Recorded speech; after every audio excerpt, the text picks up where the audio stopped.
What's up, guys? So back with you. Sunday, June 1st. Let me fix my webcam a little bit here. I had to lower because I was on Asput's stream last night playing ukulele. I had to rearrange my mic as well, so hopefully the audio's good here. Let me check real quick. Yesterday, 1 and 2 on the show. Yeah, it seems fine. 1 and 2 on the show yesterday. Not great. The Indiana Pacers, that was a fairly easy win that got there as they just pulled away late in the game. Congratulations to them. Congratulations to me and the Boston Celtics fans. Not only to me just because I gave out the pick, but to Celtics fans because we were rooting against the Knicks. So the Pacers, I mean, they were the better team in the series. They were able to get it done when they needed to. They did not want that game to go back to New York for Game 7. Good game for the Pacers last night.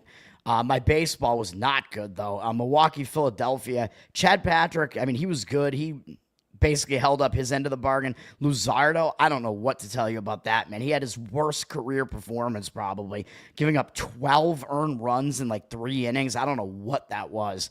I can't even tell you. I think he gave up 2 or 3 home runs in there.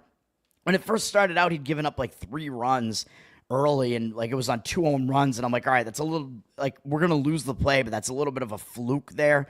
So but then he just got worse and worse. I don't know what that was, man. I expect him to bounce back, though. I mean, he's been really, really good, and I don't think he's just starting to completely fall apart. And then Minnesota, Seattle, I mean, both starters not as good as they needed to be for that under. The full game didn't go under either. Obviously, in either game it didn't, but not in this one either. This game kind of played like an under type of game, but it was a close game, and it went into extra innings. So that's why it went over 5-4, because I think it might have been 4-4 going into extras. I don't know, but it was not a very high-scoring game, really. But both starters, Ober and Miller, didn't even make 5 innings in the game, although when you're playing the first 5, you really just need those starters to do decent enough and get you through almost to the 5th inning, and then hope that the relief men come in and just finish the 5th for you and get it done. But both starters, I think, gave up each of them gave up either 2 or 3 runs there. Miller was just not up to par. So I think the lesson is, let's stop playing starting pitchers in their first game back from the DL, because I've lost way too many times doing that so far. We got to just stop. Let's get into today. We'll talk about Wnba first, because again, I just think there is money to be had, although I will tell you, once again, I'm not actually putting money on these for now, as I'm trying to conserve a little bit, but I am giving out plays as if I was betting them, and there are a couple of sides that I like. I like one the best here, and then there's another one that's, I think, a fairly strong lean in the WNBA here. So the first game up, afternoon game, is Connecticut and New York, and I mean, this is probably the best team against the worst team in the league. New York up from 18 to 18.5. They're still undefeated. Connecticut, I mean, they lost some of their best players during the offseason. Really, really bad team, but I don't know if you really want to lay a price like this with any WNBA team, really, even though this is a mismatch. 58% of tickets, only 50% of the cash on New York. The Liberty, they're coming off, they just basically stomped Washington, who isn't a very good team, so they're just kind of coasting right now, so there isn't really a whole lot of, there aren't really many situational angles to look at in this game, in my opinion, although Connecticut is actually kind of in a letdown spot. So maybe I should take that back. They just beat the Indiana Fever, although I believe this is the Fever without Caitlin Clark. If I'm not mistaken, she's now missed 2 games. Let me see. Yeah, she was not in this game, although the Fever, I mean, they've put together a pretty good lineup, but they're going to need Caitlin Clark back. So I actually think the Sun are probably in the slightly worse spot, which is probably why the line has moved up on New York, but it does look like the cash percentage is against New York, and I think it's just because the line is way high, so take from that what you will, though I think situationally Connecticut is actually in the worst spot. Phoenix and LA, this is going to be the play I'm going to recommend, and it's going to be to lay the points with LA. I know we missed the best number on this. They're up from 2.5 to now 4.5. A lot of money coming in on LA. With the WNBA, I mean, there's not a whole lot of public action coming in, so the line moves are almost all legitimate at this point. I would imagine 56% of the tickets, 78% of the cash on LA. I imagine that is accurate as well. The actual money is coming in on LA, and I'll explain why that makes sense in a minute. You could play LA money line on this too if you really want to. I pay a little bit of a price for it, but I still think that's probably worth it as well. I mean, I don't expect them to lose this game. I'm off to a 4-2 start in the WNBA, and the last one that I lost probably shouldn't have been a loss, as I explained. I probably should have been on the Lynx in their first game of the season as well. So my WNBA, I've been seeing it pretty well, finding spots. I actually like handicapping it, even though I never want to watch it. It's bad basketball, but there are opportunities to handicap this. So in this game, first of all, you look at this, you say, well, wait a minute. Phoenix is 4-2. LA is 2-5. So why would we lay points with LA, right? Well, again, this is the odds makers are telling you not to believe what you see with the records here. And I already said this about the Mercury in their last game, which they lost the game against Minnesota, although they played really close. That's going to be part of the handicap here. The Mercury are not as good as their record looked. They opened the season 4-1, but look at the games that they won. They beat Seattle. I mean, they crushed Seattle, but Seattle they were not ready for it yet. I think that was just a weird outlier game. And then they beat LA, Washington, and Chicago. Chicago is really bad. Washington's not very good. And LA, they're playing LA today, so I'll explain that in a minute as well. That's another part of the handicap here. They beat LA, who's not a good team, but that's probably their best win besides the Seattle one. But still, Phoenix, they're not as good as their record looks. They've mostly been winning against teams that aren't very good. And by the way, all their wins have been at home. They're 0-1 on the road, and they're on the road here. So they've only played one road game so far, and that was that revenge game for Seattle where I gave out Seattle as a play on the show, and they were able to get it done. So that was a win. And I'm going to do it again here at the Sparks. This is a revenge spot for the Sparks. So I think they're going to have the adjustments to make after they already lost on the road to Phoenix, although LA actually did cover the spread in this one as they're 4.5-point underdogs. It was a close game, but LA, I mean, I think they're kind of going to be in like a revenge spot here, bounce back spot. I mean, LA was down big in this entire game. So on the one hand, it does look like, well, Phoenix is a better team, right? Because they were winning this whole game. I mean, yeah, they were the better team in this game, but I don't think it's going to happen in this next game. In LA, I mean, they lost the turnover battle. The statistics were actually close, so there wasn't a whole lot that was misleading about that. It wasn't a game where statistically the Mercury like completely blew them out, really.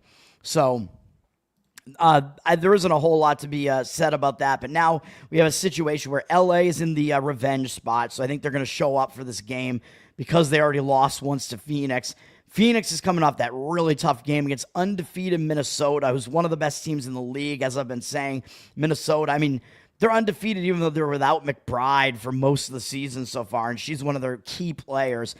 Minnesota, of course, they were in the finals last year, and they probably should have won. I mean, I'm not just saying that because I had them winning in my bracket, but I think they got a little bit screwed in that final by the refs. But that was a big game for the Mercury, hosting an undefeated Lynx team, and they had a really close game. They were losing most of the game, or excuse me, they were winning most of the game. What am I saying? And then they lost it right at the end as Phoenix had the lead throughout the second half. It looked like they were going to be able to beat Minnesota potentially and pull off a nice upset against a good team. They wound up falling short right at the end. So you come off a big game like that, I think you're in a bit of a hangover spot after that. So I don't like how this sets up for the Mercury. And they do also, I believe, have a big game next. Oh, yeah, that's right. They have Minnesota up next again in 2 days. So they're in a Minnesota sandwich, which is a Juicy Lucy, I guess. So this game is the liquid cheese that's leaking out of the burger here. That's well, not leaking because that makes it sound unappetizing, but this is a very appetizing sandwich. We want that cheese to just burst out of this with all this monetary goodness, man. So this is the Juicy Lucy Minnesota sandwich spot here. I think they might overlook LA a little bit. Might be hung over a little bit from that big game against Minnesota. They got Minnesota up again next, which is actually going to be an ESPN3 game, which is, I guess, about as good as you're going to get in the middle of the season for WNBA. Although I think they are getting more televised now, but I like the spot. I think you have a line that looks very misleading based on the records. The situational spot's really good as well. And LA, they're coming off multiple losses in a row. They just lost to Vegas, which Vegas is a good team. So nothing to really bash LA for about that. So LA, I mean, their record is a little bit misleading as well, right? Because a couple of their losses are to good teams. They lost to Minnesota.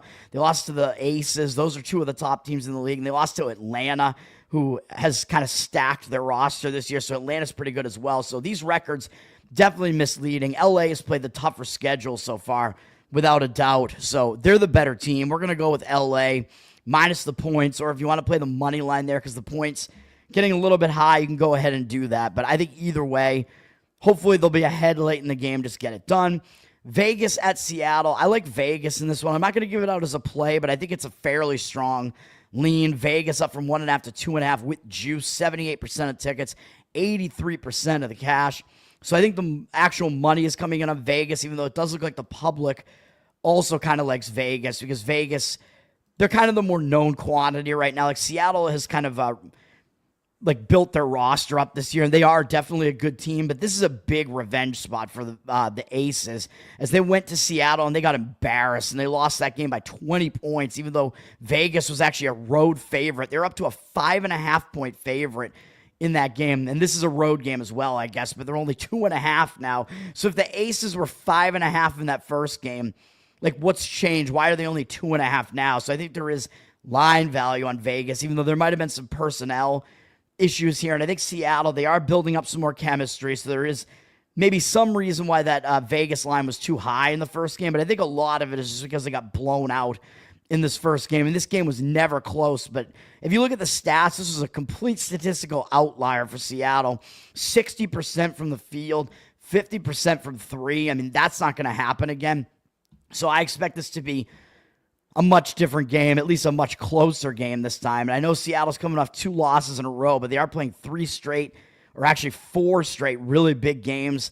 I did give out the links on the show. That was the one that I lost. That was a loss by like a couple of points that I think I should have won, with Seattle coming off that big blowout outlier win there. But I think this is a big game for Vegas, man. It's a revenge spot. I think they're going to make the adjustments. I do think the line is a little short. You're getting line value there, so I do like Vegas in this one. That is close to being a recommended play for me. So take from all that what you will. Vegas minus the points, Vegas money line, whatever you want there. I like the Vegas side in that one. And then we do have Minnesota against Golden State, which is not a very interesting game, with Minnesota being a double-digit favorite, up from 10 to 11 here. Don't really see the percentages yet. Don't necessarily disagree with the Minnesota side, even though they are coming off a tough game. I mean, that game, well, Phoenix isn't really that good. They looked good record-wise, but Minnesota was a 4.5-point favorite, and they almost lost the game. They had to make a big late comeback. So that might have been a little bit of a spot that kind of scared Minnesota a little bit, and now they might come back and play better. Meanwhile, the Valkyries actually had that zigzag spot where they played a lot better against the Liberty, and they almost beat the Liberty. They had the Liberty, it was a 1-point game in the final minute of the game. So that was a big game. They were massive underdogs, 14.5. The line was down from 19.5 to 14.5. That was a big performance for Golden State. So I think coming off that really, really close game where they almost were able to beat the best team in the league, the Liberty, and now they have to face the other best team in the league right now, Minnesota. Sure, Golden State should show up and want to win this game, but it is not a great spot for them, having to play 2 really, really difficult games in a row after that massive effort in the first game. So probably lean to Minnesota in that game. But would I want to lay double digits on the road? No, I would not really want to do that. So that is the way that it goes there. And I actually, I'm trying to think, because I was thinking there was one spot where one of the teams is returning home from a road trip too, which I forgot to mention. Let me see, which I think matters a little bit less in the WNBA. But was it Seattle? Let me see. No. It might be LA, and no, it's not LA. They only went to Vegas. Maybe it's New York. No. What? Then it's Golden State, I guess? They're returning? Yeah. Yeah, it is. So it's Golden State. So they're also returning home from a road trip. So that also makes it a bad spot. Forgot to mention that. My apologies. They just went east and faced the Liberty twice on that road trip. Now they're coming back home. And it's not really a long road trip. WNBA, I don't think, has like really, really extended road trips, but it is still a road trip return spot. I mean, as I always say, the return home spot, you have to get back to kind of like home life, get back to doing stuff. So it tends to be a distraction. So I think that's another angle to look at from Minnesota there. But I don't think it's totally worthy of a play. So I think the way that I would rank them, obviously, is LA is the best of the plays, because I'm giving that out as a play. Then I like Vegas next, and then Minnesota. Let's go to baseball. We got St. Louis and Texas. I'm going to have a bunch of baseball plays. I got 5 plays, and they're all very different ways of playing the games. I have no actual straight up money line plays here for sides. I have 2 totals. I have a split bet instead of doing a -1 run line, which I'll talk about in a minute because I forgot about that being a possibility. I've been too wrapped up in the -1 run lines. And then I do have a run line full game only because I think it's really the only way that you can get a good price on it and still get down on the game. So we'll see how this goes. The first game up is a play I'm recommending on St. Louis, Texas. I'm recommending under the total. The total's low for a reason. It's 7.5. It is juiced, so you can find it at about -115. There is where I saw it. Obviously, I agree with the under here, but the market seems like it's in agreement with 72% of tickets on the under because the public is seeing these games being low scoring, and they like the under as well, but 83% of the cash on the under. The money is actually headed towards St. Louis as well, which I think might help us out with the under a little bit as well. Texas down from -170 to -152 now. 68% of tickets, only 53% of the cash. So there is some money coming in on St. Louis. I don't really think that I want to fade Jacob deGrom here, which is why I'm going under instead here. But Eric Fedde, I think there are decent reasons to look towards him. I think our bullpen situation is okay. I know yesterday's game was low scoring, 2-0. I mean, the bullpens didn't really get overly worked yesterday, even though St. Louis did have to use their closer, Helsley, to finish that off. I still think we're okay in this game, hopefully. Texas's bullpen is good. St. Louis's is mediocre, but St. Louis did get the job done yesterday. As I mentioned, I thought they might because Gray is better than Corbin. I was just worried that he's bad on the road, but he did have good numbers against the Rangers. The Rangers don't hit well. Gray put in a really good performance. Nice bounce-back win for the Cardinals. Don't quite see the angle for the Cardinals side here, but we are looking at the total. Eric Fedde, he's got okay numbers on the season, 3.9 ERA, 1.3 whip. I don't think he's that great, but he is in okay form over the last couple of starts, even though he only went 5 innings in each, I know, and he gave up 4 earned runs, but there were 2 home runs allowed there, 3 earned runs in the next game where he allowed 1 home run. So he didn't allow any home runs in the previous 4 starts, so he's got to keep those home runs down a little bit. But other than that, I mean, it was a 7-1 overall strikeout walk ratio, so his command has been okay in those last couple of starts. 22-10 over the course of the month, which isn't that bad either. 3.03 ERA, so I think he's in okay form, even though his team has lost the last 3 games. We're not asking St. Louis to win this game. Fedde has also been a lot better on the road. 5.2 ERA at home with a 266 opponent batting average, but on the road, he has a 2.86 ERA and 215 opponent batting average. So even though, yes, he is also worse at night, so that's something to keep in mind. This is an he's better at night, this year, and this is an afternoon game. So that is something to worry about a little bit, but we're talking about a road game. He's been better on the road. And against a pretty weak Texas offense, Fedde has been really good against them in his career. 30 at-bats, only 4 hits allowed. One of them, yes, is a home run from Semien, but 7-2 strikeout walk ratio, 133 opponent batting average, and 454 OPS. So Fedde has had good numbers against Texas. Jacob deGrom, I mean, he's been good all year. He's basically been in form this entire time. He's this wily veteran who's pitching around the fact that his stuff is, diminishing a little bit, but it's been still pretty good for the most part. 2.42 ERA, 0.96 whip. I am a little bit worried that he's coming off a game where he struck out no one.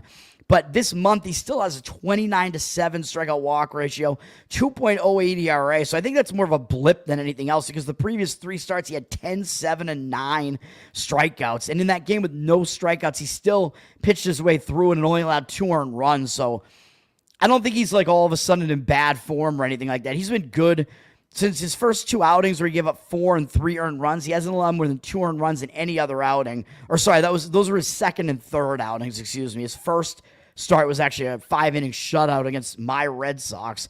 Yeah, I mean, deGrom has been good all year, man. I mean, there's not a whole lot else to say about that.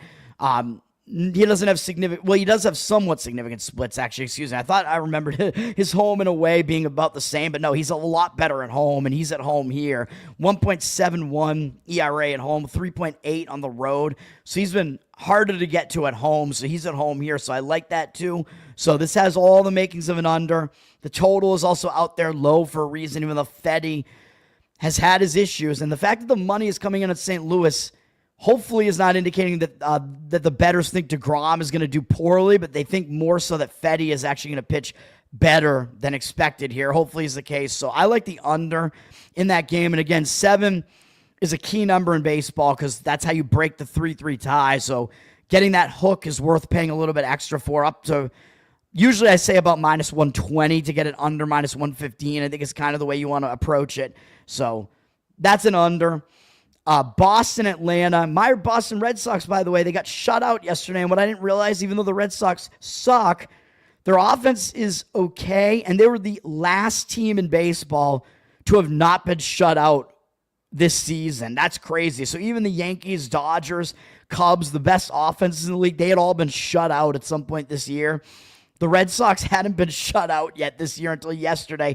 One thing I forgot to realize in that game when I handicapped that is that it was Schwellenbach's birthday. So I think that pumped him up a little bit more, and he had a really good start against the Red Sox yesterday. So pitchers pitching on their birthday maybe is a little bit of an angle we need to look at moving forward. So when I bring up the pitcher page here, I might have to be like, wait, is it their birthday today? Red Sox going to try to get this rubber match here, and it looks like they got to have the starting pitching edge here with Garrett Crochet against Bryce Elder. That's got to be a pitching advantage to the Red Sox there. I do think Atlanta probably has the somewhat better bullpen, though, and maybe the better offense at this point, so that kind of balances it out a little bit. But Crochet, obviously, is the reason why the Red Sox are a favorite here. I don't have a whole lot to really say about this game angle-wise. Crochet, I mean, he's been really good this year, obviously. 2.04 ERA, 1.07 whip. Probably going to be in the Cy Young running. 39-6 strikeout walk ratio this month. 2.03 ERA. 2 or fewer earned runs in every start this month. He's been really good, although Atlanta did just hit against him. They did just see him in the middle of May, so that's maybe a slight advantage to Atlanta's hitters. The fact that they just saw Crochet, they might come out and do a little bit better against him this time out. Although Crochet, I mean, he is an ace, so I don't know how worried we have to be about that. His numbers against Atlanta, his career have been really good. In 44 at-bats, he has allowed 3 home runs to them, but he's held them to a 182 average, 620 OPS, a little bit high just because of those home runs. 14-3 strikeout walk ratio, so Crochet, as expected, he has good numbers against Atlanta. And Atlanta has Bryce Elder going, who, you know, I've made fun of him on the show. I don't like Bryce Elder. I don't think he's that good. 4.5 ERA, 1.25 whip. He's been either on the injured list, or I don't know what's been going on, because he actually started pitching better. He actually hasn't allowed more than 3 earned runs in any start, going all the way back to late April. So I know I make fun of him on the show, but he's actually pitched better than you would think since basically late April. So maybe he actually is a little bit better than I've been suggesting on the show. This month, 3.18 ERA, 17-3 strikeout walk ratio before he went on the injured list or whatever. So he is trying to come back from injury. And again, as I have been mentioning, it seems like these guys coming back from injury, sometimes they do struggle. Elder, I believe, has never been seen before by the Red Sox, though. And it looks like maybe he wasn't on the injured list because ESPN already has the batter versus pitcher tab up. When you got a young pitcher like this who the opponents haven't seen before, sometimes they don't hit well against that pitcher. And Elder, again, has been in better form recently than before. So take from all that what you will. I mean, he faced mostly pretty weak offenses, although he did have to go to Coors Field. He did face the Dodgers in there. So some, asks that weren't that easy. The money is actually fading Crochet in this game. Red Sox down from -130 to -115. 52% of tickets on them, but 86% of the cash coming in on Atlanta. So the money is coming in on Atlanta. So take from that what you will. The market read is saying Atlanta. The way that I'd probably prefer to play this game is to the under, although I'm not going to recommend a play on it. But 72% of the tickets are on the over. 60% of the cash is on the under. So the money does look like it's coming in on the under. It's down from 8.5 to 8. It makes sense, I think. I mean, you have an ace pitcher in Crochet up against Elder, who's totally unfamiliar to the Red Sox. They've both been pitching well recently as well. And Crochet has a good matchup numbers as well, even though, yes, Atlanta did just see him. So maybe you have to dial it back a little bit. I don't know how much you have to worry about a Red Sox bullpen where it was a 5-0 game yesterday, so you didn't see much of the high leverage bullpen arms come out yesterday. So I don't think that's that much of a problem either. So lean would be to the under in that game. Andrew, what's up, man? What happened in the Angels game? I have no idea. I wasn't paying any attention. I'm probably going to mention it when I talk about their game. What was it? Oh, yeah, they blew the game, right, to Cleveland. I gave out Cleveland as a lean on the show, and it did not go the way that I expected. I thought Ciccone was just going to outpitch whoever the hell was pitching for Kyle Hendricks. But actually, they both pitched pretty bad, and then Cleveland actually won the game late, which still was something that was factored into that idea, like the Cleveland handicap there.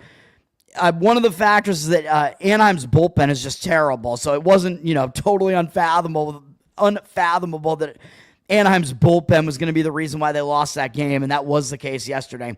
White Sox and Baltimore, man, I mean, Baltimore, they're actually on the verge of potentially getting a sweep here, although they've only won the games 2-1 and 4-2, so it hasn't been a dominant series for the Orioles, and they're playing one of the worst teams in baseball, the White Sox. It would be kind of hilarious if the Orioles do get a sweep here, but I think because the Orioles are on the verge of a sweep, it might be a little bit of extra motivation on the side of the White Sox to try to get this. The Orioles do have Seattle up next. They start a road trip, so they might actually be starting to focus on that after they've kind of already taken care of business in this series, even though their record is so bad. They really don't want to lose to anybody, but the White Sox might have a little bit of an extra motivational edge here. They got Adrian Hauser pitching, and man, he's got a 0 ERA this season and a .75 whip. Yeah, I know, all of that. Hauser, I mean, I don't know what to think about this. He's got 2 6-inning starts this season, hasn't allowed any runs. First start, he walked more than he struck out, so he is still walking too many guys. But his last start at the Mets, who have a good offense, he held them completely in check through 6 innings, 6-1 strikeout walk ratio, 3 hits allowed. Is Hauser all of a sudden good?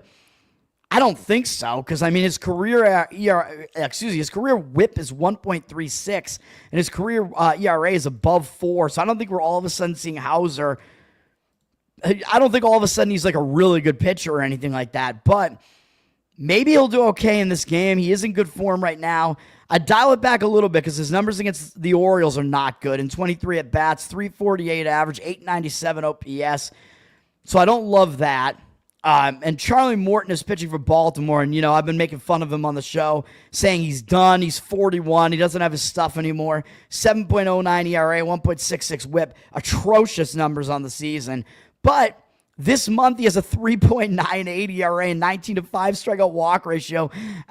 Hasn't gone deep in almost any of these games, but he was coming out of the bullpen, and then they brought him back into the starting rotation, basically because Baltimore doesn't have a choice because the rotation sucks and is injured. And he actually came out and had a good game against St. Louis. So is this the resurrection of Charlie Morton? Maybe it is. I mean, right now, he's actually pitching better. He was atrocious at the beginning of the season. He's actually pitching better right now, so I don't really know that I want to fade him against a weak White Sox lineup. And in his career, he's been pretty good against them. In 66 at-bats, 16-3 strikeout walk ratio, 212 average allowed, and 666 OPS, which is very evil. It's a little bit high because he allowed 2 home runs to Benintendi, although Benintendi is still only 7 for 31 off him. Former Red Sox, Benintendi, and Tauchman has 1 home run off him as well. We'll see what happens, man. I don't really want to fade it when Morton does have the matchup history edge there, but Hauser has been pitching well this season, and Chicago might be extra motivated to try to avoid the sweep. So take from all that what you will, but I would not want to lay a price like this with the Orioles in a spot like this. I would not want to bank on Charlie Morton. It does look like the line is moving towards the White Sox a little bit, down from -165 to -162. 67% of tickets on them, 64% of the cash. So the cash seems to be coming in and fading Baltimore. No, I have not done that. Obviously, I'm in the same room that I always am. It's a big decision, man. I mean, I have to figure out what's going on in life. I'm not gonna I can't just, I don't know. Like it's a very, very disruptive thing. I have to sell my house. Like, it's not an instantaneous thing. Philadelphia and Milwaukee yesterday. That was that horrible game where, I don't know what else to say about that. Luzardo, he was awful yesterday.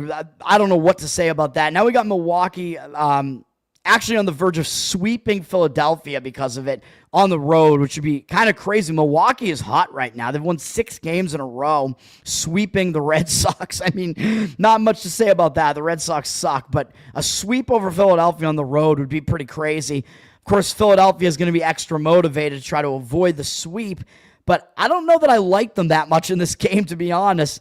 On the surface, it looks like Suarez has a big pitching edge over Quintana. I'm not quite sure that he does. Quintana not doing too badly this year. 2.65 ERA is really good. 1.24 whip is a little bit high. He's mostly been keeping opponent offenses in check, though. He's allowed no more than 1 earned run in all but 1 start, and that was a start against the Cubs, who hit really well.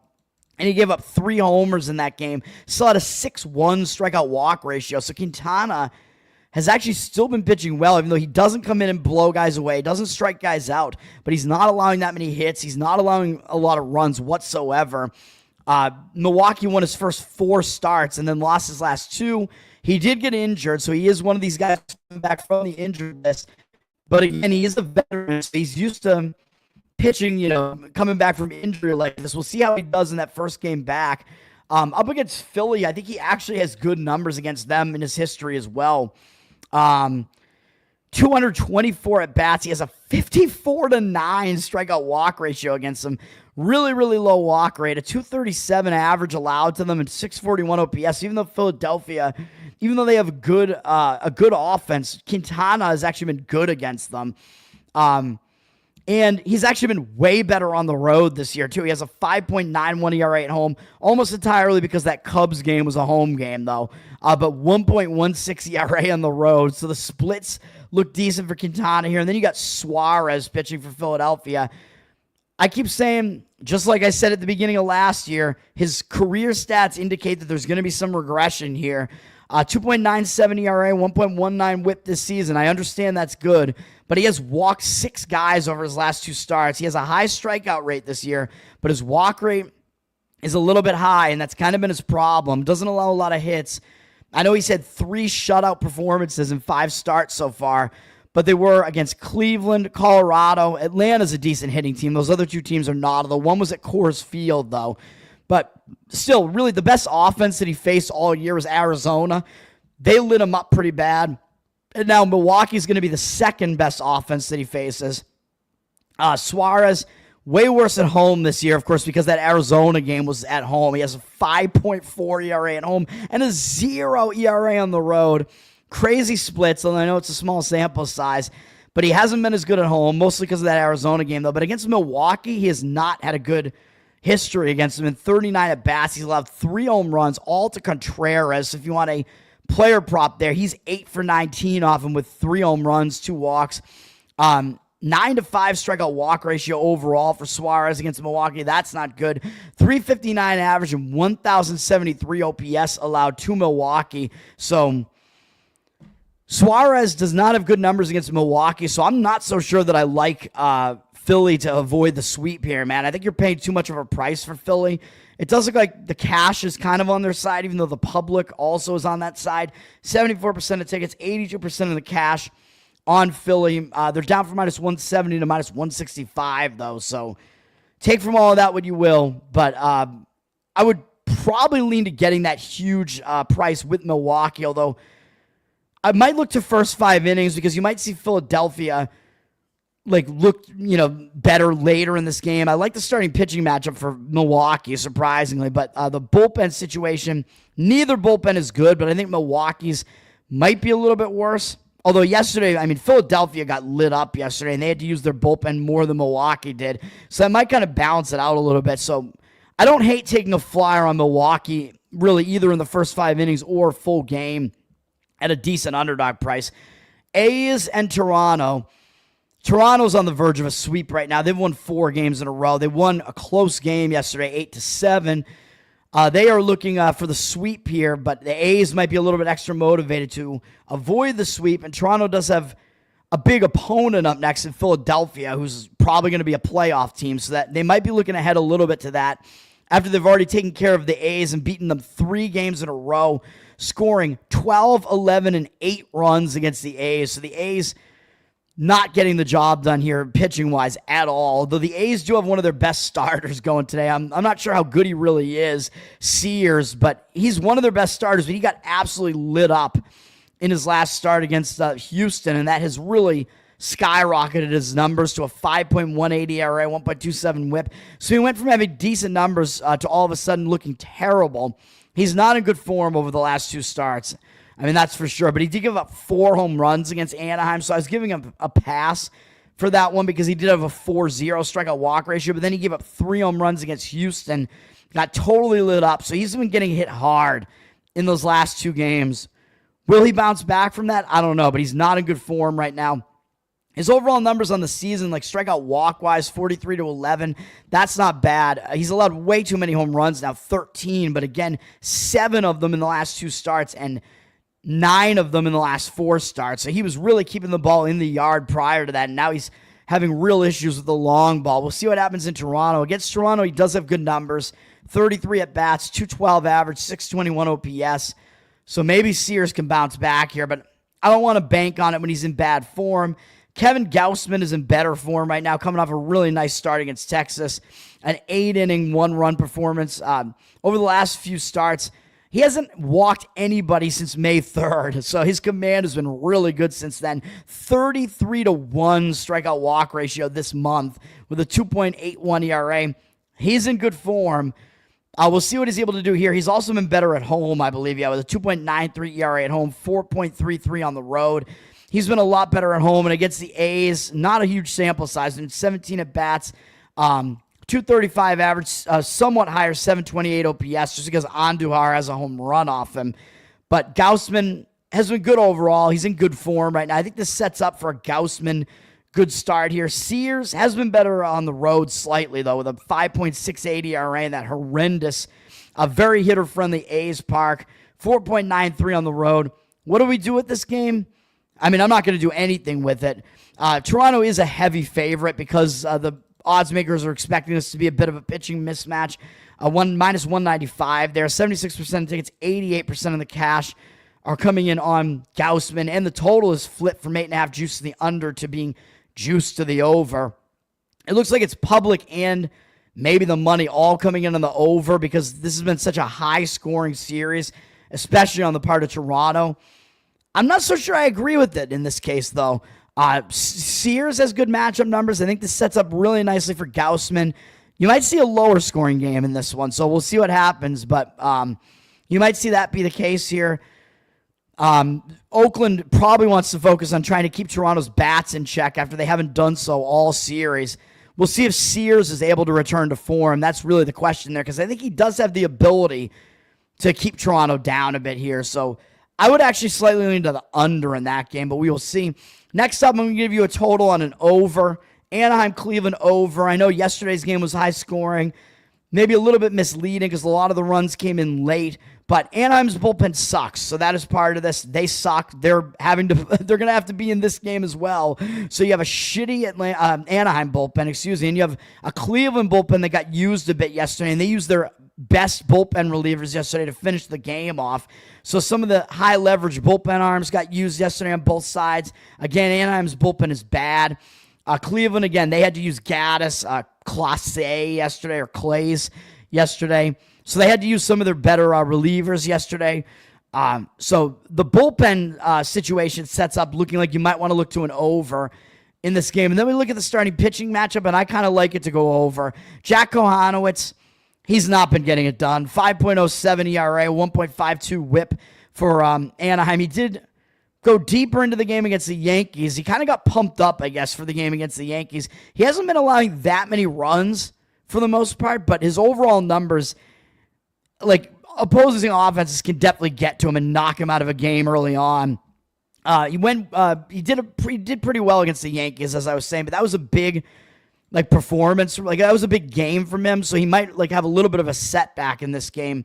Overall this month, 4.82 ERA, 21-17 strikeout walk ratio is awful. He's walking way too many guys. He doesn't strike out a lot of guys, so that's a problem, and he's a guy that needs to kind of get guys to hit into outs.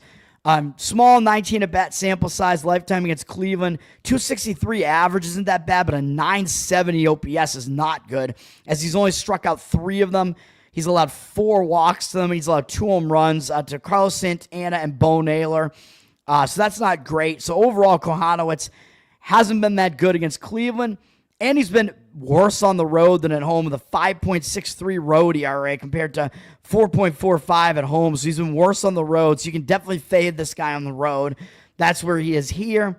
And Cleveland has Gavin Williams pitching, and he hasn't been good either. 4.27 ERA doesn't even tell the tales. A 1.58 whip is terrible. If you're putting more than 1.5 guys on base per inning, you're in trouble. So even though he's been limiting the damage as far as the runs are concerned, he's not going very deep into games. He's coming off a big opponent that he faced against the Dodgers.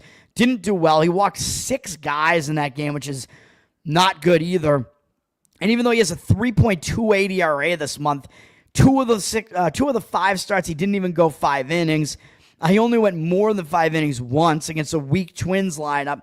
And he has a 32-18 strikeout walk ratio. So that walk rate is way too high. Even though he is striking guys out, he's walking way too many guys. That's not a good sign. He's not in good form. He's putting way too many guys on base. At home versus road, I mean, there's not a significant split there, really. His ERA is in the 4s both ways. And against Anaheim, not good numbers. I know it's a small sample size, 15, but he's allowed 5 hits, 1 home run to Mike Trout, who, by the way, is back. He came back, I think, 2 days ago. So Mike Trout is in the lineup, so that's going to help with the over as well. And he had a 3-for-4 hitting performance yesterday, so he is back. 3 walks compared to 5 strikeouts for Williams in his career against Anaheim, and they have a 333 average and 1,044 OPS off of Williams. So I like the over in this game. It looks like the public's on the over, 87% of tickets, 88% of the cash, though. So looks like you're on the side of the public in this one, but the total's sitting at 8.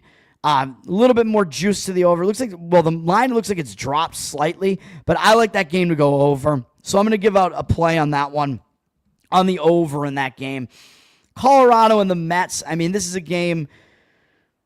The Mets, I mean, they're looking for a sweep here. They have a big series up next against the Dodgers. So the Mets might be looking ahead to the series against the Dodgers coming up next.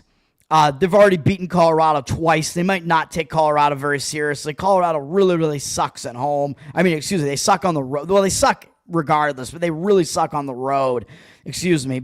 But is this an opportunity to actually play Colorado? Because the Mets are they're higher than a minus 400 money line favorite here. So you are getting a huge price on Colorado. If you do want to take a flyer there, you could look at a big money line option. Mets actually up from minus 365 to minus 385. 88% of tickets, 97% of the cash coming in on them. It might be an opportunity to maybe grab the Rockies plus some big run line. You might be able to get them like plus 2.5 run line or something like that. I'm not going to recommend it as a play, but I think it might be an opportunity where they might step up and maybe try to avoid the sweep here. I know they're starting Carson Palmquist, who's a very young pitcher.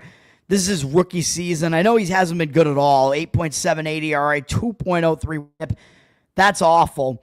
But he only gave up 2 earned runs in his last start against the Cubs on the road. So does that mean, is he getting a little bit better?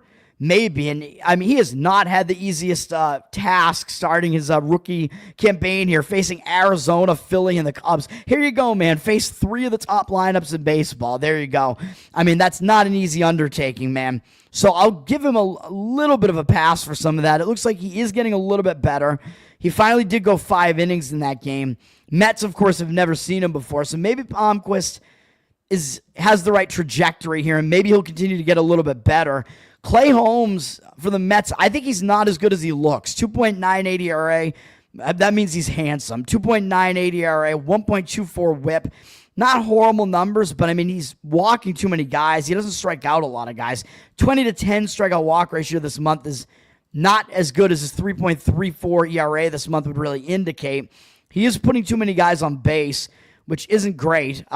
Walking 6 guys over the last 2 starts, 10 over the last 4. at least 3 in 3 of the last 4. That's not a good sign. He's walking too many guys. And against the Rockies, he actually doesn't have good numbers. I know it's a small 12 at-bat sample size.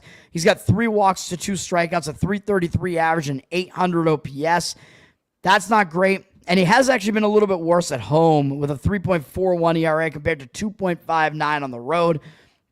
Is it an opportunity to actually take a huge flyer here and fade the Mets at a huge price? Well, I wouldn't play the Mets. Let's just put it that way. I would not want to play the Mets in this situation. I mean, they may come out and win the game easily. I mean, the Rockies do suck, but I think it might be an opportunity to maybe grab the Rockies at a ridiculous run line or something. San Francisco at Miami. This is an interesting one. Miami was able to win yesterday behind Edward Cabrera, who's pitching fairly well.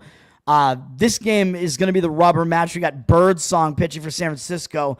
He's doing okay with a 2.48 ERA and 1.29 whip, though. The whip is a little bit higher than you'd like to see. He's mostly been coming out of the bullpen this year, which I think has been better for him because I think he just doesn't have the stamina to be a starter, at least right now. But I believe he has started 2 games in a row, or he's gotten a starter's workload in a couple of games in a row. 5 innings against Kansas City, didn't allow any runs, and then had a setback at Detroit. But we know Detroit's really good at home. Gave up 3 earned runs, didn't even go 5 innings there, but he did have a 6-2 strikeout walk ratio, which isn't that bad. 17-6 this month, 3.78 ERA this month.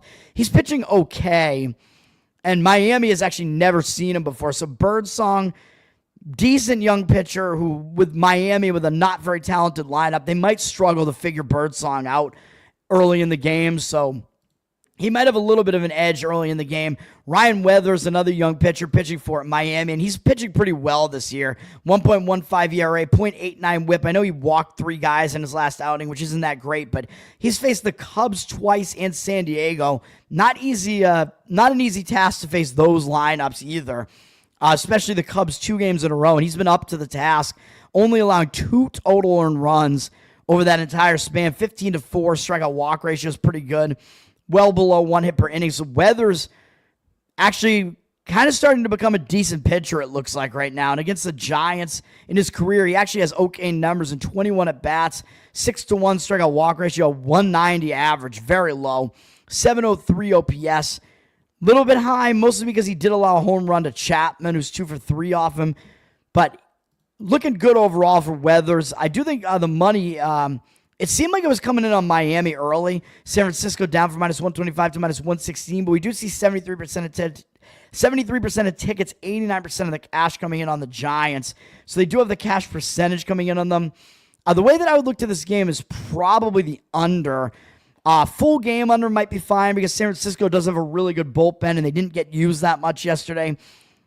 Miami doesn't hit well either. San Francisco's offense is mediocre. First 5 under also makes sense with this starting pitching matchup, I think. So either way, I would agree with finding a way to play this game under the total. I think it's probably how I would look at it. 76% of tickets, 86% of the cash are coming in on the under in the full game here. And it's flipped from 8 juice to the over to 8 juice to the under. So the market read does look like it's in agreement on an under there. Next game up, I think you got to find a way to play the Kansas City Royals in this game. This is a rubber match in this series, but again, the Kansas City side, I know I was wrong in the first game. Kansas City did not win the first game. I believe they actually won yesterday behind a ridiculous performance from Waka, which was an unexpectedly good performance. Schoolboy was really good as well, which was more predictable, but I think it was a 1-0 Royal win yesterday. Now, the Royals, they've been really good at home for the most part. I mean, 19 and 12 at home, not bad. Tigers, really good at home, not quite as good on the road, 17 and 13 on the road. Public's going to look at this, and they know the Tigers have a really good record and probably want to come in and grab the Tigers here. Maybe they might be a little bit less inclined to do so just because their starting pitcher's ERA is obviously way worse than Kansas City's, but I think that those ERAs are telling you the story in this case. Kansas City's starter is the way better starter in this game.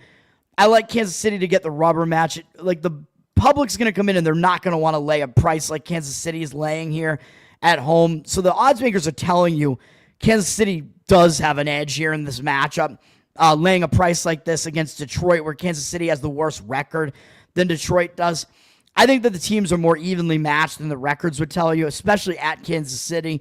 Kansas City up from -130, -158. In this game, I think Kansas City has a significant edge, of course, which is why I'm recommending playing Kansas City in this game. 59% of the cash on Kansas City, so it looks like the line movie and the cash percentage are both in agreement here, so I think that's a legit move on Kansas City. 59% of the tickets on the Detroit side, so it looks like it's kind of an anti-public move as well. And I think this is a big starting pitching mismatch in this game. The bullpen situation, I don't think is really in favor of either team. Both bullpens are pretty good. I kind of like Kansas City's a little bit more, although they did have to use Estevez yesterday to close the game out, so their closer may not be available today. So that's one thing to keep in mind here with Kansas City. But if they're able to get the edge that they have with the starting pitching matchup, I think hopefully they won't need to use their closer here. Both bullpens are pretty good and in decent shape coming into this game, so I think it's a little bit of a wash. Starting pitching matchup, I think, is just where this game is bad. So if you want to play the first 5 innings, you could do that, but I think playing the full game, I'm just kind of looking at like where can you get the most reasonable price here. I kind of like the full game. Montero has not been very good for Detroit. 1.43 whip, 4.54 ERA. That's not great. Putting almost 1.5 base runners on per inning.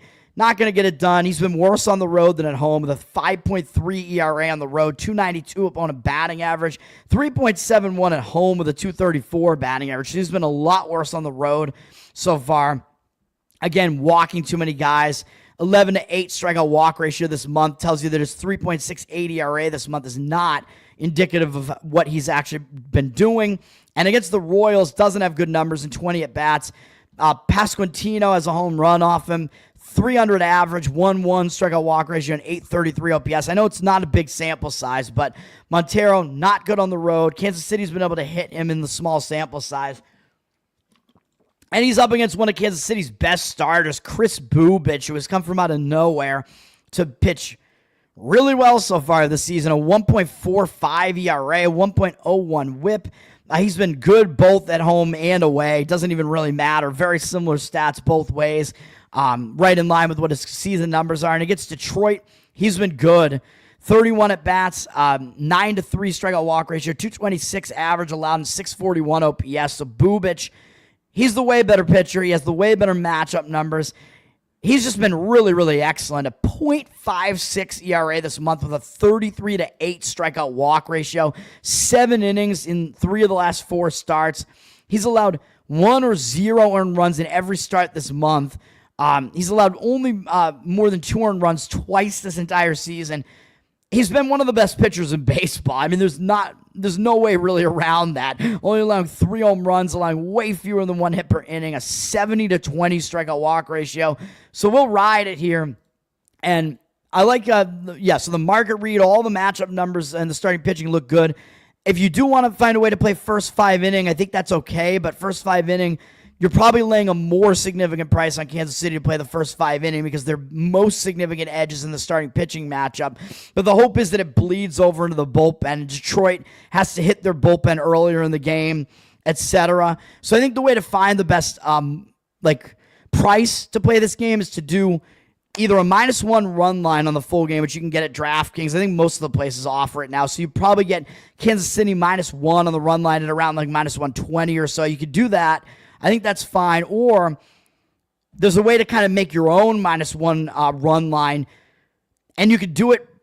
You do it with a split bet, and you can actually get a little bit of a better price this way because you can shop around. If you have access to multiple books, you can actually find a better, you can find the best number on each different price. You can bet half the bet at one book, half the bet at another book, and actually get the best of the price at both books. So you actually get a little bit of a better price by doing it this way, which is basically the same thing as a -1 run line. It's just that the -1 run line, if they win by 1, you don't win anything. You just push the bet and you don't lose either. With the -1.5, with the split bet way of doing it, if they win by exactly 1, you actually win a little bit of money because your money line play actually wins and your run line play will lose. But you do have to pay a little bit more to do it this way, though, overall. I think it's actually really close, to paying -120 for the -1 run line. It's really close to the same price that you're paying for it. And if you shop around for each of the best numbers here, money line versus run line, you might be able to get the best number both ways. Now, the way that you do this is to put half of the bet on the money line and half of the bet on the run line. So to win the same amount on each, basically. So if my standard bet is a 300, is to win 300, I would make the bet to win 150 on the money line. So that's going to be a little bit more of an expensive bet. And then to win 150 on the run line as well, which at plus money is going to be a less expensive bet. So make both of those bets, and it kind of comes out to be the same thing. So that's probably how I would do this. I forgot about doing the split bet thing for a while. I've been doing -1 run lines for a bit this year. Either way, I think is fine, though. I still don't hate Kansas City money line overall in the game. If you just want to go -160, if you have juice tolerance, and just go that way with it, I don't hate that either. But finding a way to play Kansas City in this game, I think, is the way to go. In this case, I found a -1.5 run line at +130. Seemed to be the best number out there. And the money line, -160, seemed to be the best out there. So a split bet there. And hope to sweep it. And hope that Kansas City wins by more than one and you sweep the bets. Tampa Bay at Houston. I'm going to go against the market in this one. The way that I found the best price on this is a Houston first 5 spread bet to be winning by more than a half run through the first 5 innings at -118. So if it's a tied game through the first 5, this bet will lose. But this is the best price that I could find out there. I was looking at maybe Houston full game. I think is not a horrible way to look at this game either. I just think that you got to find a way to get down on Houston in this game because I like the starting pitching matchup a lot in this game, and the market seems to disagree with it, and I don't really understand why. Both bullpens are pretty good. Yes, I know Tampa Bay's bullpen is in good shape yesterday because they didn't even use any relievers. Zach Littell actually pitched the entire game yesterday. Only had to go 8 innings, I think. Or wait, did he go 9? Let me see. No, he went 9 because Houston had to bat. Yeah, so Littell did go a complete game yesterday, though, all 9 innings. So Tampa Bay's bullpen is rested, but Houston didn't use that many of their relievers either. It was a blowout game, so they didn't have to use many of their high leverage arms. So if you do want to go full game on this one, I don't hate that either. Probably you would have to go -1.5 run line on the Astros, though, to do that, and you'd probably be getting it at about +120 or so. So if you want to do that, I don't hate that either. I think that's fine. I mean, both teams do have good bullpens, and their like best relievers didn't really come into the game yesterday. Although Houston did use 4 relievers compared to Tampa Bay's 0 relievers. And again, I think I found a better price going just with the starting pitching matchup, which is still, I think, where you have the biggest edge. But it looks like you're getting a cheaper price on Houston in the first 5 innings, and I understand that even less because I think Houston's biggest edge in this game is the starting pitching matchup, so it makes no sense, even though I think Houston does have a slightly better offense as well, and I think the bullpens, again, the bullpens are both good, although Tampa probably has a slight edge just because they didn't use any of their relievers yesterday. But what we're talking about here is Houston. They lost 16-3 yesterday, man. That is embarrassing. And it was a spot where, Gordon started for the Astros. You didn't know what you were going to get out of him. He didn't do well, and then the Astros just kind of used some of their relief pitchers in there, and they just got wrecked in the game. Like their bullpen it was some of their lesser bullpen arms, and they just got destroyed in the game. So that was kind of a throwaway game. When you have a team coming back, when you have a team who just got embarrassed like that staying at home, I think they're going to come out with a little bit more fire here. And we're looking at Taj Bradley pitching for Tampa Bay. He's not that great. 4.38 ERA and 1.26 whip. Not great numbers. This month, a 25-10 strikeout walk ratio. I mean, that's okay. He's been in okay form. He only has allowed more than 2 earned runs once this month, so there is that. 4.13 ERA. I would say he's in okay form, but it's not like he's coming out and completely dominating. And his home road splits are significant. He has a 3.53 home ERA, but 6.2 on the road so far this year. So he's been worse on the road this year. This is an afternoon game, though, so he has been better in the afternoon. A lot of Sunday afternoon action, so take from that what you will, but he has been worse on the road. And against Houston, his numbers are not that great in 47 at-bats. He has held them to a 255 average and does have a 16-4 strikeout walk ratio, which is pretty good, but he's allowed a triple and 5 home runs to them. So Houston has really hurt him with the long ball. Yainer Diaz, 3 for 10 with 2 home runs. Dubon, 2 for 4. Paredes, 1 for 3 with a home run off him. So, yeah, a lot of guys getting in the mix there for Houston, and it's a 931 OPS that Houston has off him, despite the fairly low 255 average. So, overall, I think the OPS is a little bit of a better indicator because it factors in the walks and how hard he's getting hit. So, Bradley, not good on the road this year and not good against Houston. And Houston's got Hunter Brown pitching, man, and he's been one of the best pitchers in baseball, a 2 ERA and a .92 whip.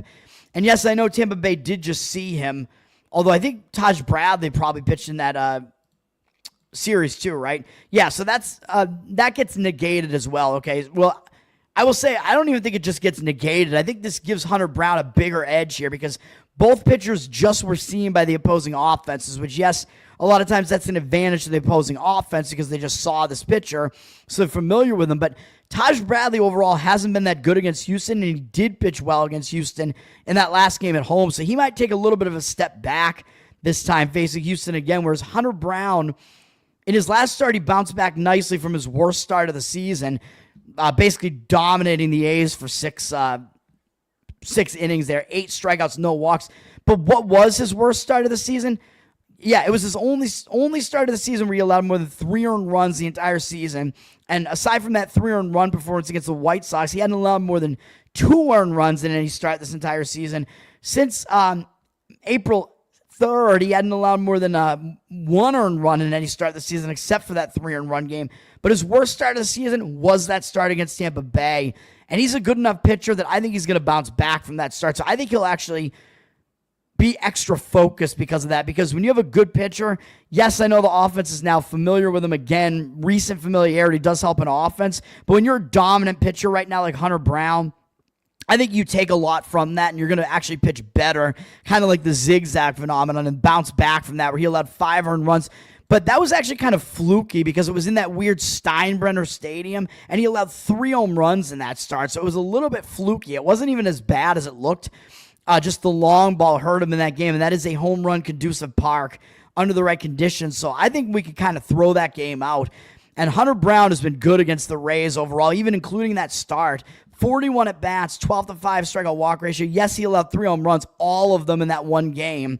But he's held him to a 171 average and 651 OPS, even including all that. So Brown has been good against him. He's been absolutely dominant for the most part this year. Even with that those 2 not very good starts and that 1 bad start, I guess, this month, still has a 39-9 strikeout walk ratio this month. Very high strikeout rate. Really low hit rate as well. Low walk rate. 2.93 ERA on the season. Just dominant stuff over the course of the season, man. Just great stuff overall. And he actually has been better at home than on the road this year, too, with a 1.09 home ERA compared to 2.51 on the road. And on the road is where that bad start happened to him against Tampa. So I think you got to find a way to play Houston here, whether it's full game or the first 5 innings. The best I could find was Houston on the spread. I don't even know how. This is MGM in Massachusetts. They're giving you a more than reasonable price here. A -half run line in the first 5 innings at -118. You're probably not going to be able to find a price like that. To lay the Houston half run line in the first 5 innings, you're probably going to have to lay like up to about even like -140 on it, to be honest. I don't know how MGM had this price out there on it, but I think they kind of fucked up. So if you want to find a different way to play it, that's fine. I think Houston full game is still fine at the -1.5 run line, even though I know they're playing at home, so if they're ahead, they won't get that final at bat in the 9th inning. But still, you get it at plus money. If you want to, you could lay like a -1.5 spread in the first 5 innings as well. I probably wouldn't recommend doing it, though. If you're going to do something like that, probably -1.5 full game. You get more innings to actually be able to get up and over that spread there. I think that's probably the way to do it. Or just suck up the juice, lay Houston money line, or lay the -1 run line and lay a little bit of juice on it. However you want to do it, you could do it that way. Or you could go Tampa under their team total, but this is a low total at 7.5, so you're probably looking at Houston having a low total there. So I know with a low total like this, it's also a little bit difficult to lay a spread like that because it's expected to be a lower scoring game, so it's tougher for a team to cover that spread. But Take from all that what you will. That's the way that I like to play it. Find a way to play Houston either in the first 5 innings or the full game. And again, Tampa under their team total I don't hate because Houston's going to really want to come out and hold them down. I think Brown could come out and dominate them in this game, hopefully. And Tampa, you're probably going to have to go under about 2.5 with them, though, which is pretty difficult to do. There's not a lot of room for error, so I don't love really recommending that in most cases, but it might happen here. Cincinnati is at Wrigley Field, and we got a low total in this game too, which means that the wind is blowing in most likely again in Wrigley Field under conducive conditions. This is Nick Martinez up against Jameson Taillon. Cubs won yesterday after losing the first game of the series. So this is a rubber match here. It's a big divisional series. Nick Martinez pitching for the Reds has been good this season. 3.48 ERA, 1.11 whip. Nice numbers. Surprisingly, he's been surprisingly good. A 19-2 strikeout walk ratio this month. 2.25 ERA. It's not a high strikeout rate, but he's not walking a lot of guys at all. 4 out of the 5 starts, he didn't walk anybody. Not allowing a lot of runs. Not allowing a lot of hits. So he is doing well. He's faced some pretty weak lineups, really, over the course of this entire month, though. So the Cubs, they're kind of a different animal, so he might not have the greatest start in this one. He's actually been a little bit worse on the road as well. 4.11 ERA on the road, 2.73 ERA at home. Surprisingly, in Great American Ballpark, he's actually been better, even though it's a hitter-friendly ballpark there. So take from that what you will, but Martinez has been worse on the road. His numbers against the Cubs are okay in his career. 60 at-bats, 12-1 strikeout walk ratio, 250 average, 629 OPS. So take from all that what you will, but he's been okay against Chicago. Jameson Taillon pitching for Chicago, doing well this year with a 3.86 ERA, 1.05 whip. In good form this month with a 25-5 strikeout walk ratio, 7 Ks in his last outing, but it was against a really weak Rockies lineup. But his last 2 starts, he's got at least 6 1/3 in each. Hasn't allowed more than 1 earned run in each, but again, against Colorado and Miami, not very good offenses, and he walked more than he struck out against Miami.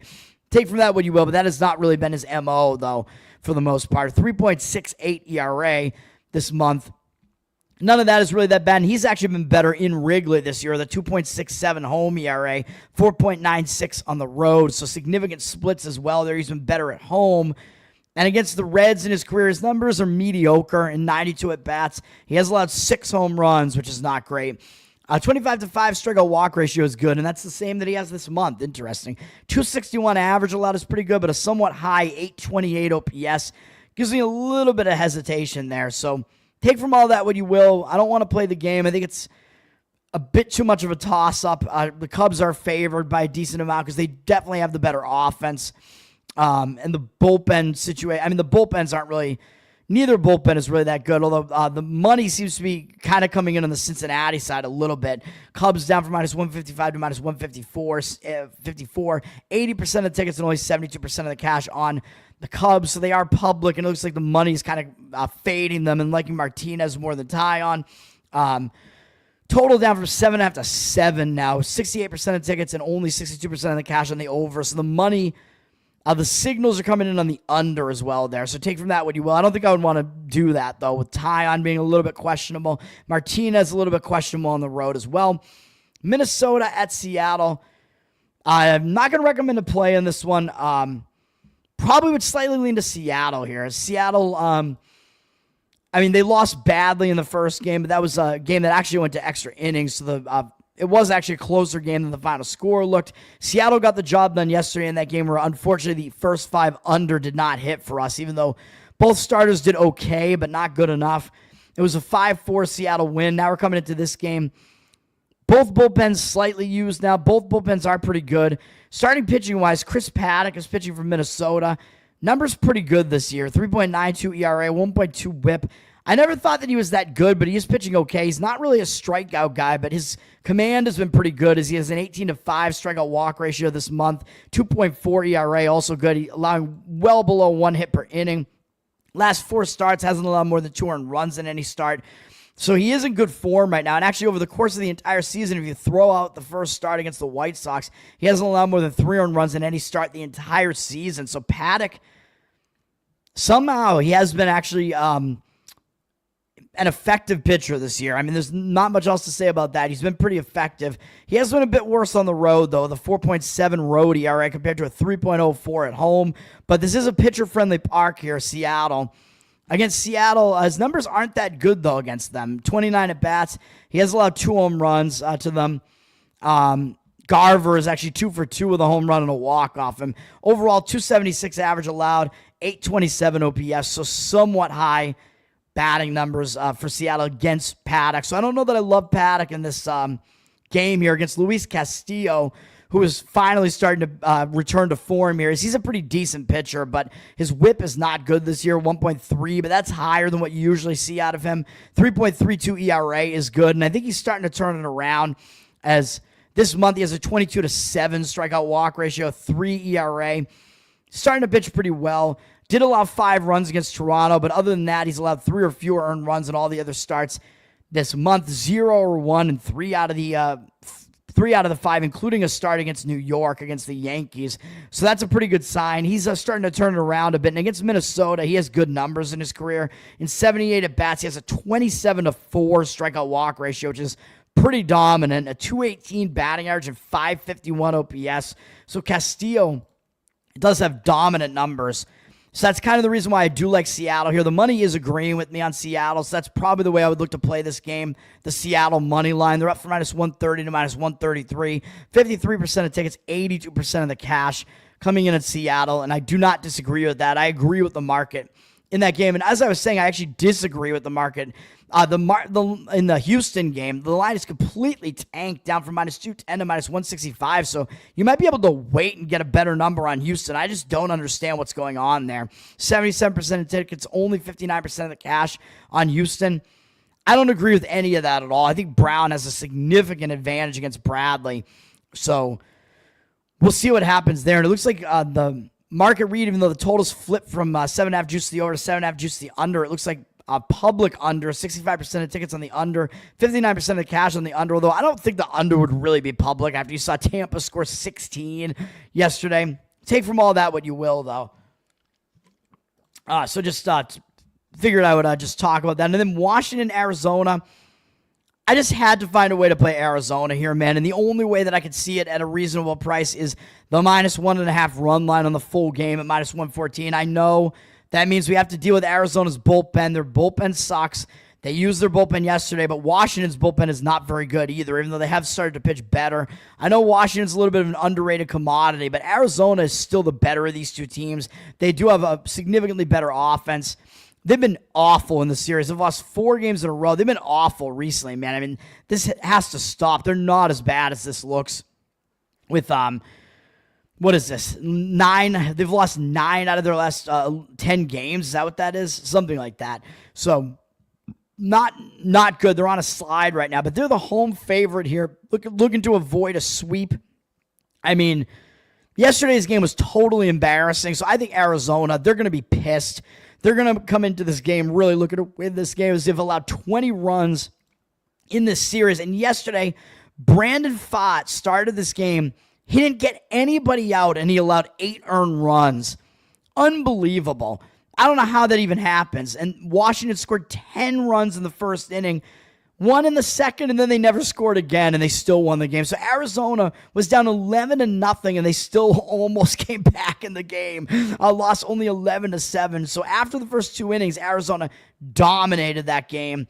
Yes, I know Pfaadt was terrible, but because the game was basically out of reach, that does mean that even though Arizona did use a lot of their bullpen, 5 arms, they used some of their lesser arms to try to get through the innings. They used Ryan Nelson to eat up a bunch of innings, which is a good decision. So I think some of Arizona's best bullpen arms are still available for this game, so that's good.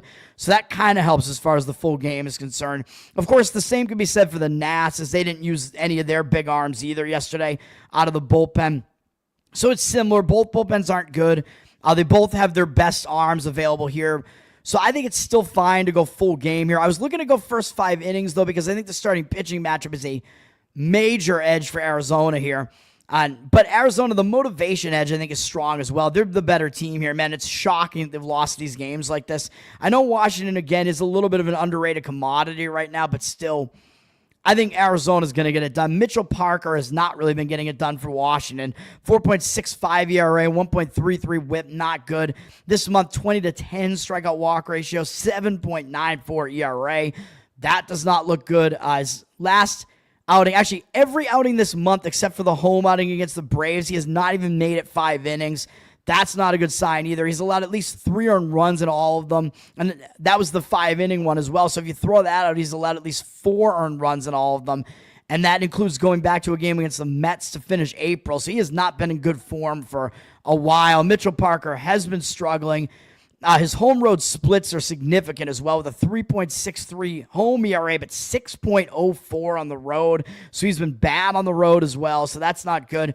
He actually does have good numbers against Arizona, which gave me a little bit of pause. Arizona's like 5 for 35 off him lifetime, but he has 7 walks against him to only 5 strikeouts. I know it's still a very low 143 average, 457 OPS, and normally I do not want to fade a starting pitcher who has good matchup numbers like this, but I'm going to do it here because he is just obviously the lesser of the 2 pitchers here, man, and he's been bad on the road, so his splits aren't good.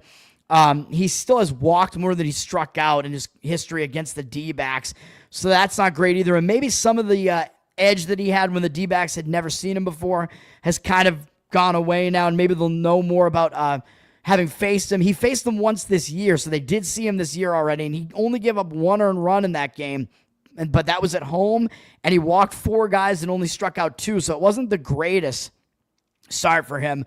And that does mean that Arizona has seen him, so they will be a little bit more familiar with him. And what do we have on the other side? I mean, come on, man. We got Corbin Burnes. He is obviously the better pitcher. 2.72 ERA, 1.17 whip. He's been pretty much dominant this month with a 1.67 ERA, 29-8 strikeout walk ratio. I think he might have missed a little bit of time somewhere in there. Came back and he made 4 really good starts this month, going 7 innings in 3 out of the 4. 2 of them were against the Dodgers, and he still has really good numbers this season. So that tells you he's in good form right now. He's back. I think he's back to his ace-like numbers here. And surprisingly, even though Chase Field is a good hitter's park, he's actually been better at home this year than on the road, with a 1.72 home ERA, 3.81 on the road. So take from that what you will, but he's been better at home, and he has done really well against Washington. Well, he's done well. In 61 at-bats, I know 16-12 strikeout walk ratio is a little bit concerning. Yeah, that's way too many walks. He has allowed 3 home runs to them, but he's held him to a 213 average, 731 OPS. I know it's a little bit high, but it's still lower than that Mendoza line of 750. And I know I usually do not like to be on the pitcher that has the lesser of the matchup numbers here, but I think that it is worth it in this game. I think it makes sense to do it in this game. Yes, Washington did see him. He actually pitched poorly. That was when he was pitching poorly. That was on the road early in the season. Gave up 4 earned runs, and he walked 4 guys in that game against Washington. But I think with a guy like Burnes, just like I said with Hunter Brown, when you have a guy that's a really good pitcher, in this case, Burnes wasn't even in form back then. I think when they didn't do well against this lineup that previous time, they're going to be extra motivated to come out and try to redeem themselves off of that. And Burnes is just in way better form right now than he was early in the season, too. He was trying to adjust his new team, too, and now he's acclimated. So I think this is a much better setup for Burnes. So the best price that I could find, the way to play it, is the Arizona run line in the full game, -1.5 and -114.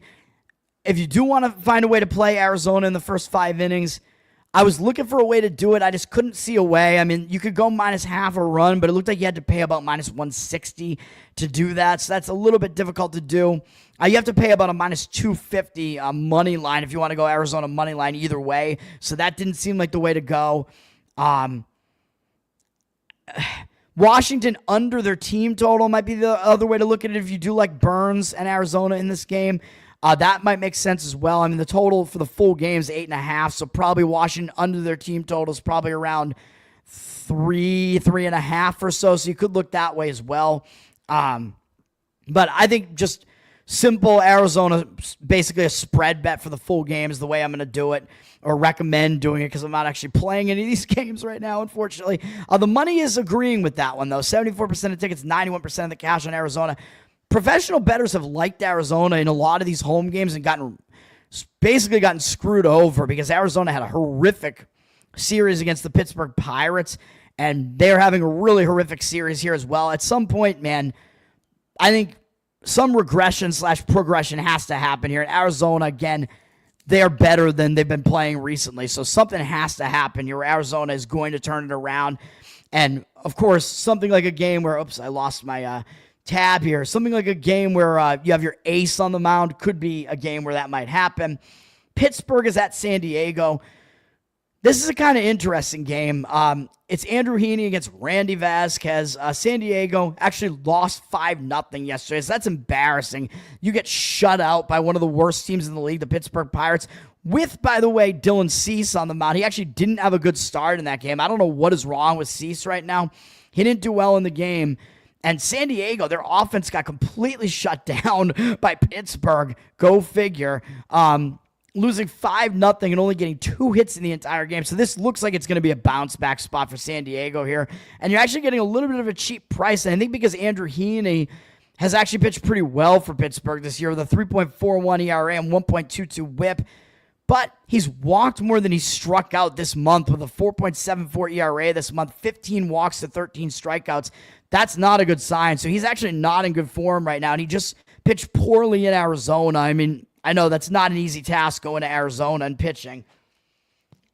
It's a hitter-friendly park, and their offense is good, but he didn't do well. So Heaney, I mean, over his career, it kind of suggests that he's not going to be quite as good as he's been so far this year, and this month he has not been at all. So he's not in good form right now, so he is fadeable right now. And against San Diego, his numbers are not good. In 104 at-bats, he's allowed 6 home runs. Bogarts is 10 for 18 with 2 home runs off him. Wish the Red Sox hung on to him. Elias Diaz is 4 for 9 with a home run off him. Cronenworth, 3 for 10 with a home run off him. Machado, 6 for 21 with 2 home runs off him. So these guys, a lot of these guys rake against Heaney. So this does not look great for Heaney here. He's allowed a 308 average and 905 OPS to San Diego. Over the course of his career, not good. His road ERA is a little bit higher this year than his home ERA, 3.67 compared to 3.21. So the setup does not look good for Heaney. I think you're actually going to get a bit of value here on Randy Vasquez here. His ERA, he has turned it around, 3.58 ERA. His whip is still pretty bad, 1.39. I know I was making fun of him early in the season because he had more walks than strikeouts, but he has really turned it around this month. I know he's faced almost no good offenses really this entire month, but still 22-8 strikeout walk ratio is good. I mean, he's turning it around, 2.89 ERA this month. He's gotten the walk numbers really under control. Hasn't walked more than 1 in any of the last 4 starts, so that's a good sign for Vasquez. Even in the start where his team got lit up against Toronto, he actually didn't do that poorly in that game. So take from all that what you will, but Vasquez is actually probably better right now than his whip looks on the course of the season. And against Pittsburgh, that's where we got to worry a little bit. 32 at-bats. He's allowed 4 walks, only 3 strikeouts, a 312 average, 701 OPS. So Vasquez actually hasn't done very well against Pittsburgh. But I do think this is a spot where if you're going to look to play this game, I think playing San Diego to bounce back after the embarrassing game yesterday, I think does make sense. Vasquez has been better at home than on the road with a 2.57 home ERA, 4.61 on the road. So it's a spot where maybe you could play Vasquez. San Diego is public, but it looks like the professional money might agree with it, up from -140 to -148. 86% of tickets, 90% of the cash coming in on San Diego. So take from all that what you will. And it might be, I was going to say it could be a sneaky overplay because I don't know if you can really totally trust Vasquez, but the money is coming in on the under, it looks like, even though the total did flip from 8.5 juice to the over to 8.5 juice to the under. We see 54% of tickets on the over, but 69% of the cash on the under. And we know Pittsburgh's offense is just really not that good, so it could be a spot where Vasquez does show up and win the game. And you won't find a price on San Diego against a bad team like Pittsburgh that's cheap like that often. So I think it does make sense to look to San Diego there. New York and LA, the ESPN Sunday night game, of course, is Yankees-Dodgers. The Yankees still have not been able to get their revenge, and they're not going to win the series now because they lost the first 2 games. Absolutely crazy. The Yankees don't have their World Series revenge yet, and they're going to be trying to avoid the sweep here, so they will be extra motivated, but it's not looking good for them because this starting pitching matchup really doesn't look great for them to win this game, which of course is why LA is favored by this much. They have a big starting pitching edge in my opinion here, and probably in most people's opinion. Dodgers just beat the Yankees 18-2 yesterday. I mean, that is embarrassing. Will Warren was terrible for the Yankees yesterday, and Landon Knack actually put in a decent start for LA in that game. It does mean the Yankees are going to be really probably angry and motivated here as they have lost both games in the series. Probably should have won that first game. That first game they lost even though Fried started. And now we're looking at LA with their ace Yamamoto on the mound here. Not a good sign for the Yankees. I still think LA is probably going to win this game, but maybe there is actually some value looking to take the Yankees at a pretty big underdog price here because they are still a good team.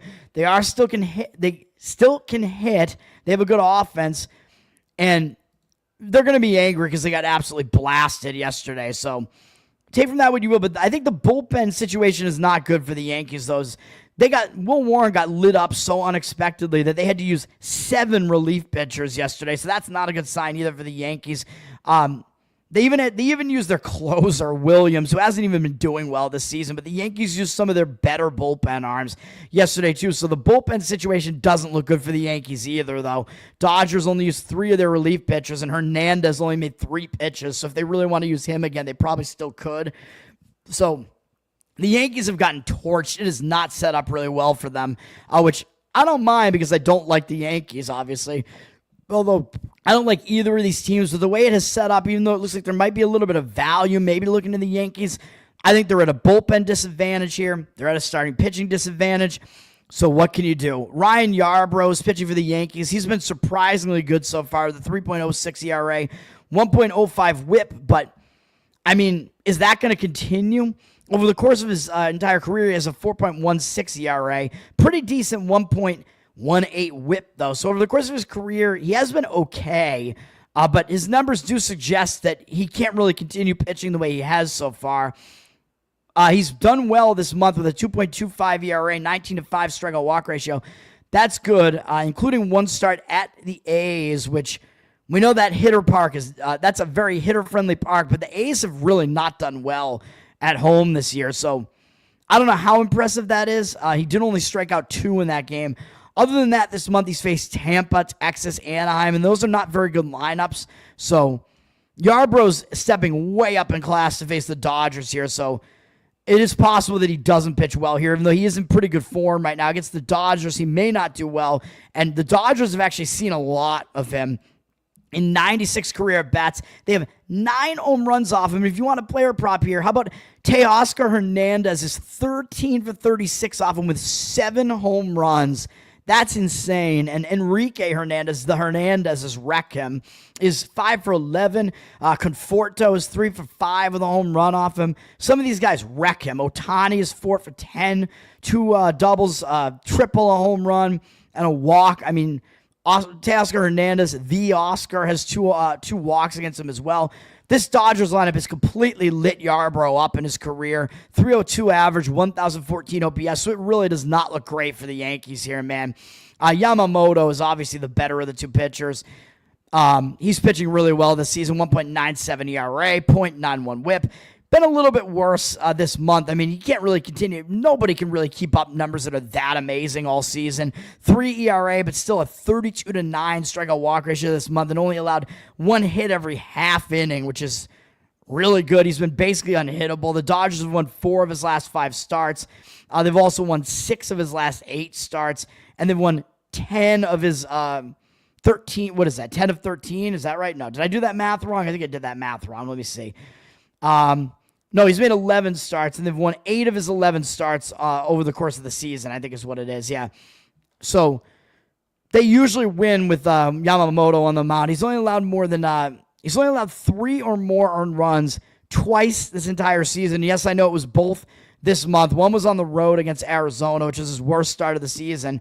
But at home, he's been a little bit better than on the road. 1.86 ERA versus 2.06. Not a huge difference, though, but against the Yankees, he actually has done well in a small 24 at-bat sample size. 8-1 strikeout walk ratio, 125 average, and 327 OPS. So Yamamoto has the matchup edge here. He is the better of the two pitchers. I think probably significantly so. We got the matchup of the Ys here, Yarbrough versus Yamamoto. The Yankees bullpen is torched. So even though they should be motivated to try to get this thing done, I'm not sure that I see it, man. The money is coming in towards the Yankees. Dodgers down from -165 to -161 now. 55% of tickets on them. 52% of the cash coming in on the Yankees. So the money is actually coming in on the Yankees, thinking that maybe this will just be a closer game, and maybe it's just because maybe the professional bettors are maybe thinking it's just too high a price. Maybe it's just kind of a value play grabbing the Yankees here, but this starting pitching matchup doesn't look good. The Yankees bullpen is totally torched, so to me, it doesn't look good for the Yankees, but we'll see what happens in that game. Not going to be a play for me, and that's going to do it. That's the night game. That's the final game. Long breakdown here for you guys today, even though we just have pretty much baseball today. I get super autistic about it. Thanks, guys, for hanging out. Thanks to Andrew Jameson. Thanks for commenting. Once again, the plays I recommended on the show are WNBA, the LA Sparks, minus the points. I like that one at around 4. Baseball, we have St. Louis, Texas, under the full game total, 7.5. I would recommend paying to get the 7.5 there up to about -120. And I'm in Cleveland over the total of 8, which I found at -118. If you have to go over 8.5, it's not much of a difference. So either way there. Kansas City Royals split bet, half of it on the -1.5 run line at +130, and the other half of the bet -160. Money line, Houston Astros first 5 inning -0.5 run, which this is a price you're not going to be able to find out there, though, so I apologize, at -118, but I recommend finding some way to play Houston in that game. And then Arizona Diamondbacks spread, full game, run line, whatever, -1.5 at -114. That's going to do it. Tower Gang Toad on Twitter, patreon.com/Tower Gang to support the Tower Gang podcast. I was on Asput's show last night, so go check that out. It was a fun time. I was on Dan Smott's System is Down earlier this week, so you can go check that out as well. With Dave Casey on the show as well, where we talked about my getting fired over my ukulele cover. I've been playing a lot of uke. I played uke on Asput streams. So that's why it was fun. It was live ukulele requests, basically. So go check all that out. My Give Send Go is still up for a little while longer. GiveSendGo.com/Tower Gang Toad, just for the little bit of inflow that I got last night from the... we were taking some of those donations for requests last night on the Asput, the music stream. So you can check that out as well, and go get Bohemian Grove tickets and hang out with us live late June in Leesburg, Florida. That's going to do it. Have a good one, guys. Peace out.